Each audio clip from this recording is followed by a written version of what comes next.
Counseling Center, we're very passionate about your students' health and wellness overall. There's lots of different pieces of the pie that go into someone's health and wellness.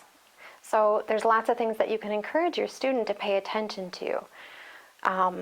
One of the biggest one is coping with stress.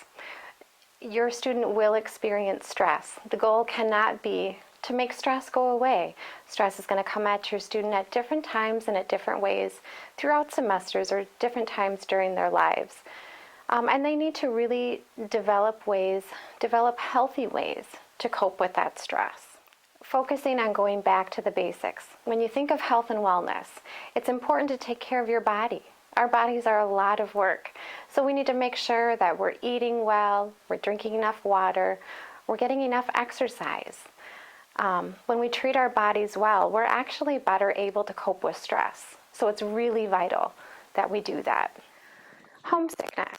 Homesickness is something that may happen to your son or daughter as they're starting to adjust to college life. Remember to let your student know that this is a really common experience and something that can be overcome. Some tips on that, what you can encourage, what you can work with your student to do.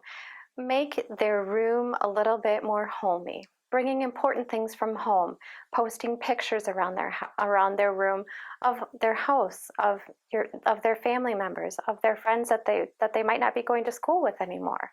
Things that are just going to make them feel a little bit more connected.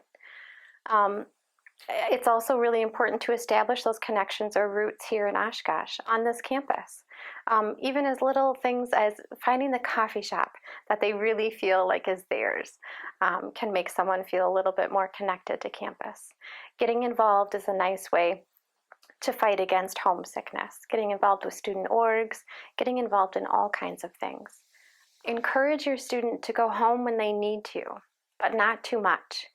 We know that when students go home every weekend, it's really hard to make those connections here on campus, which actually makes them feel more isolated and more alone and more like they don't fit.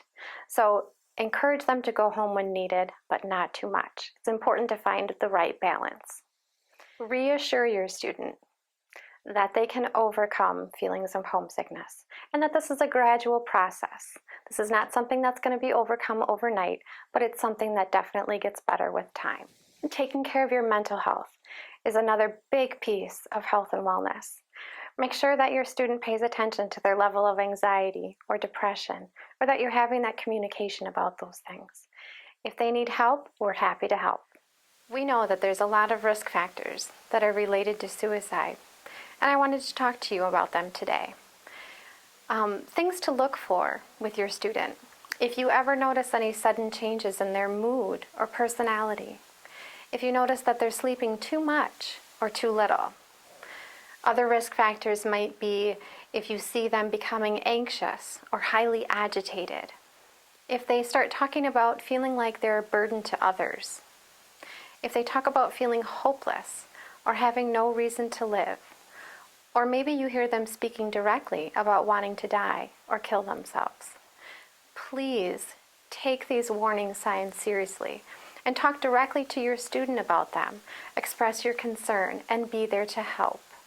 If you ever need any assistance from us at the Counseling Center, please know that we always have a provider that's available on call for students that are having any kind of thoughts of harming themselves or harming somebody else. So just call.